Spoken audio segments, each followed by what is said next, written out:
again, Brad Loomis with 3D Muscle Journey, and today I'm going to continue my series of training with spine disorders with my deadlift tutorial, or how I managed to execute my deadlifts, taking into consideration my disorders with my spine. So I'm going to try to keep it fairly brief and just hit the high points. Myself, I like to pull sumo.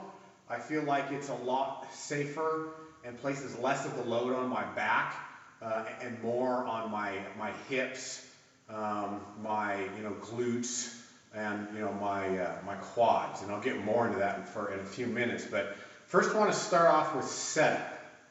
When I set up for a deadlift, and really for the most part, when anybody sets up for a deadlift, you want to try to position the load over the center of your body.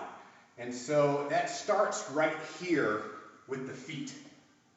You want to position the load right over the center of your foot. Keep in mind that that is not the part of the foot that you can see for the most part. That's right where your shin attaches to your foot. The part that you can see, if you look at the center of that part, that is here. And just like all things, the further the load is away from your center, the heavier it is.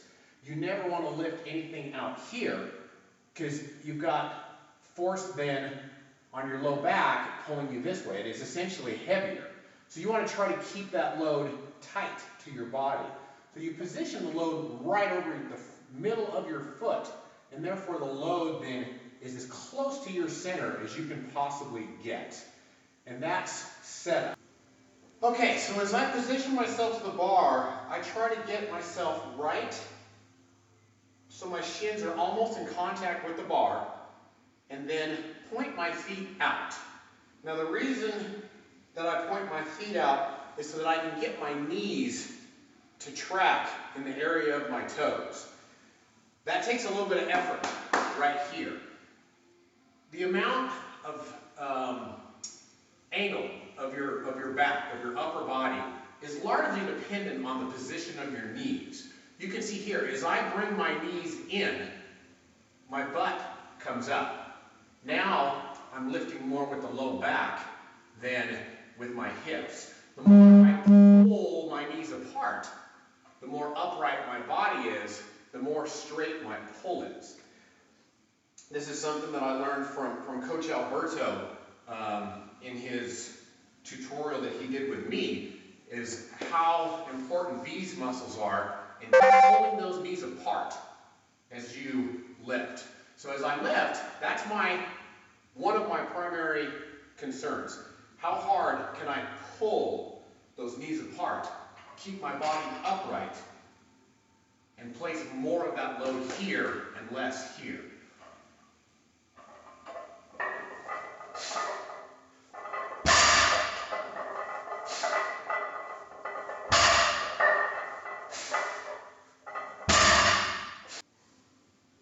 One question that I get a lot on the YouTube channel and on Facebook is the amount of back rounding that is allowable in deadlifting.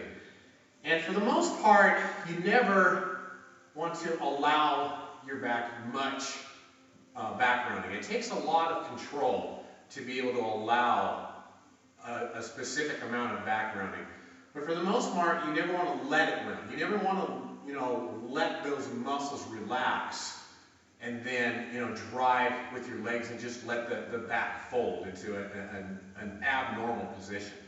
Now for me and my disorder, I've toyed with the amount of back rounding that I can get away with, and I have a pretty narrow margin of error.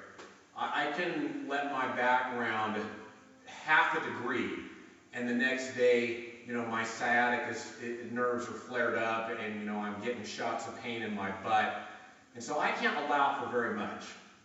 So a lot of my deadlifting, constant tension with almost an immobile spine from the bottom of my cervical spine, or my C7, T1, all the way down to my sacrum. I really can't allow any of that to round at all, and so I really need to get my setup almost perfect for maximum effort deadlifts. So once I get set up, I get my feet pointed out. I'll usually get a little bit of a dry run, pull my knees apart, kind of get my body in as much of an upright position as I can.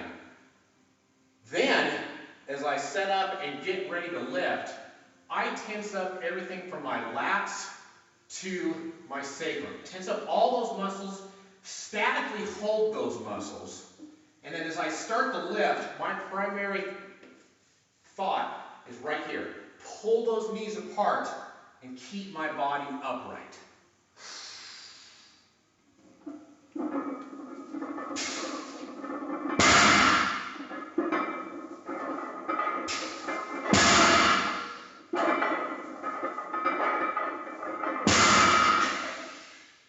All right, so now I'm about 80% of my max loads that I can do. And this is the point when you have to start being more picky. When it's light, you can get away with, although you shouldn't, but you can get away with, less than perfect form. Because it's light, it's unlikely that you're going to hurt yourself.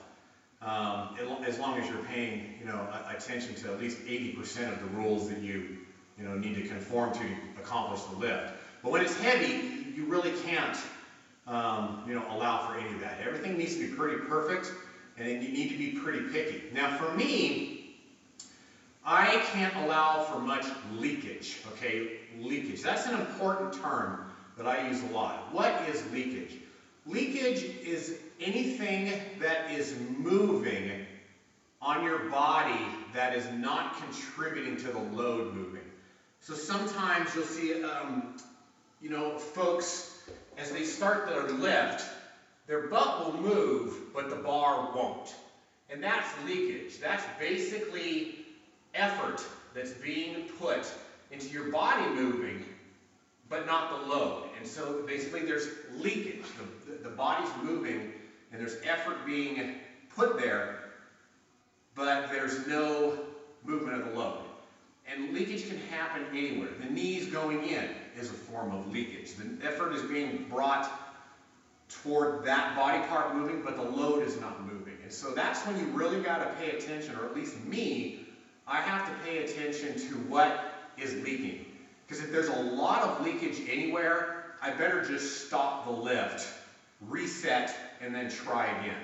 So now, with the load getting up there for me, 80, 90% of my max, that's when things are going to go a lot slower as far as the bar movement goes, and I'm going to need to pay more attention to pulling my knees apart, keeping my body upright, and then keeping all of these muscles back here in static contraction.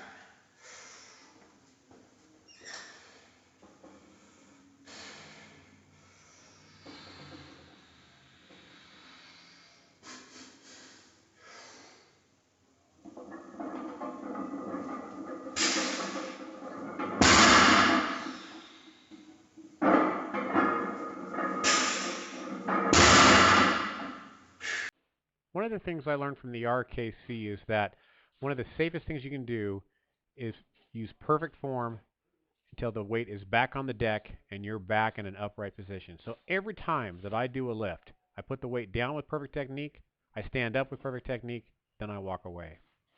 I've always been curious to see what it felt like to deadlift with knee wraps.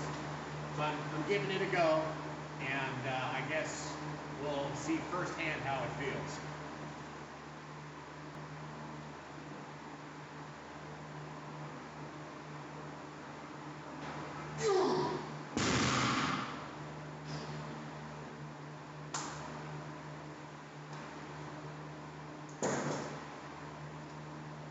Didn't feel any different to me. And lastly, I always like to record new PRs. This would have been a PR for me this day by 5 pounds. And I think it's important to record your PRs to find out if you missed, to find out why you missed. On this lift here, watch my butt. It's moving, the bar is not. A lot of leakage there, and as a result, I missed the lift. So again, Brad Loomis, 3D Muscle Journey. Hope you enjoyed this deadlift tutorial. Thank you for watching.